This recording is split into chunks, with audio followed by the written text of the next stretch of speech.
Welcome to the Winners Tackle Box, brought to you by Academy Sports and Outdoors. We just wrapped up the third and final stop of the Alabama Bass Trail 100 series here on Pickwick Lake. I'm joined by the winners, Justin Hamner, Waylon Mullis. Guys, you guys caught 25.03 pounds on a lake that has been fishing really tough the last couple of months. And is this something you expected when you came into this morning? Like when you were sitting out here this morning freezing at 27 degrees, were you thinking, hey, it could take a big bag to win this tournament?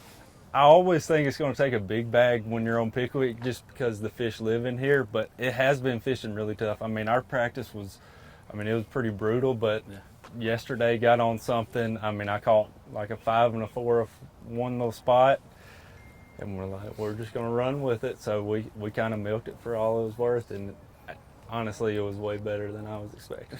Okay.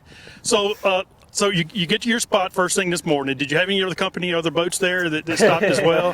Yeah, we ain't going to get into that. Yeah.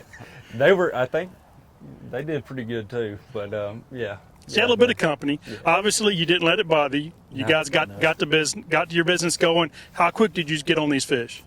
Immediately. I mean, before 7 o'clock, we already had a limit with Colin. So you had boats still taking off going by you, and you guys are filling the boat up with fish. Yes, sir. So tell me some of the baits that you used to do this, and I also want to know, did you catch fish all day long, or was it really short windows that you caught your better fish? Yeah, we caught fish all day long. I mean, there was short windows that we go through about a 30-minute lull of not catching anything. Well, we'd catch drone. Right. Yeah. Gosh, this place has a drone. Okay. Drone and catfish. Yeah. Yep. But yeah, I mean, our primary bait was the Yozuri jerk bait. We're throwing it around, stumps and the edge of grass line, and caught a few fish on a Freedom Tackle swim jig. Right. But all the weight ended up coming on that jerk bait. Okay, you said something I kind of want to touch on. You said you caught a lot of drum as well. A lot of guys, if they start catching drum, they actually leave the area. Yeah. But these drum are feeding on the same thing that the bass do. Tell me what your thought is on that. They need to keep leaving the area. For So you can come in behind them. Yeah, absolutely. I always think, whenever you find an area that has a ton of just fish, and I mean, these fish, like you said, are feeding on the same type of stuff. Right. I mean, I think it's a good sign you're in a good area. Okay. Let me go back to another thing you said earlier about practice. The lake's been fishing tough. You mentioned you caught 2 good fish and you kind of moved on. Tell me how important it is when the lake's fishing kind of tough, you get a good couple of quality bites, how important it is to kind of save that for tournament day. Because it doesn't count in practice other than give you an idea of what you should be doing during the day. Tell me a little bit about how you approach that when you're practicing. So for me, it's kind of different on every lake. I know this lake, fairly well.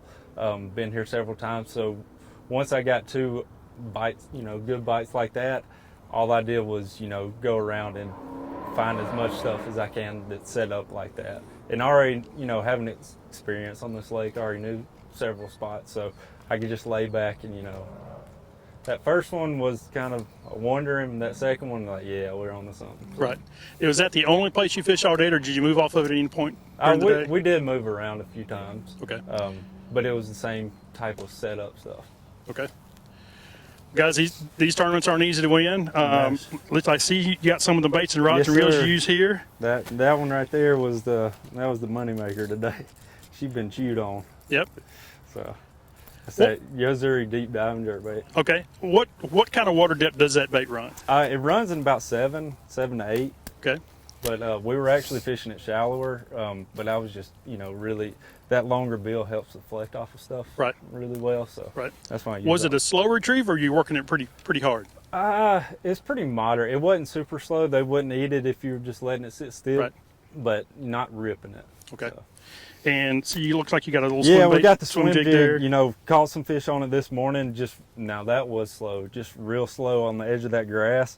Got a few bites, but like I said, we ended up culling them out. So. Okay. Now, you stayed in one general area for a long period of time. How important is it to show these fish something different? Obviously, if you sit there and you keep throwing the same bait over and over, they may get accustomed to it. How important is it to kind of go through your arsenal, or maybe 2 guys doing 2 different things, since it is a team tournament? Right.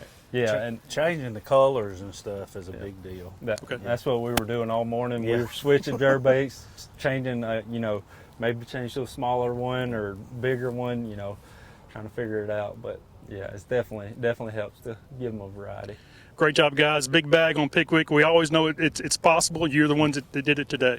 Thank you. Yes, sir. Thank We you. enjoyed it. Before y'all head out on your next fishing adventure, be sure to stop by your local Academy of Sports and Outdoors store where you'll find this kind of gear and more.